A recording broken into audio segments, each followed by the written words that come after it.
Howdy y'all, it's Noah from Sanborn Western Camps, and today we are talking about outdoor photography.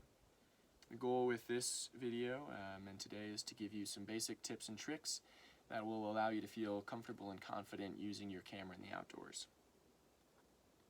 The main question when it comes down to what kind of gear to bring on any trip for me is what kind of activity I'll be doing. If it's a trip where I don't mind carrying a little extra weight or I want the highest quality images, I'll generally bring my DSLR, something like this, because it produces the highest quality images. This, however, comes both at a high price monetarily as well as a high price in weight. The camera itself is pretty heavy, and generally the lenses that go along with it are pretty heavy and expensive as well. So you have to be careful with it and be willing to carry a few extra pounds in your bag. If I'm more weight conscious or think I'll be traveling in a scenario where I'll be putting my gear at higher risk, I might take something that is smaller, lighter, and cheaper, like a point-and-shoot camera or a GoPro action cam or something like that. Now, if I'm streamlining my trip to the utmost, I may just depend on something like a trusty cell phone, because these things can take really amazing quality images and videos, and they are an emergency tool in case something goes wrong.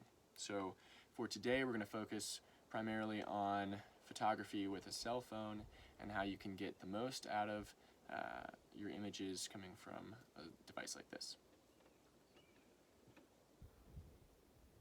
Alright, so our first tip today will be selecting focus. You can do this by tapping on the screen to select the foreground here, or if you want to focus further towards the background, just tap where you want to go.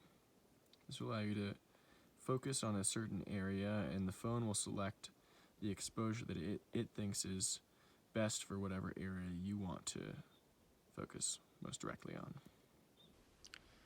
Now, step 2 will be adjusting your exposure to what you see as the best.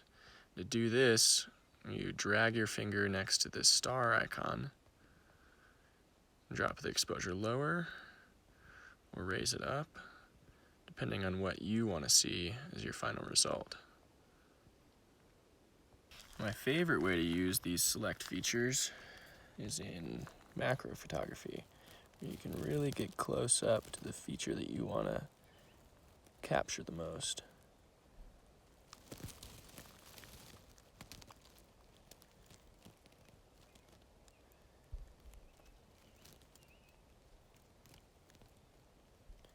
As with everything, the more you practice, the more comfortable it'll feel.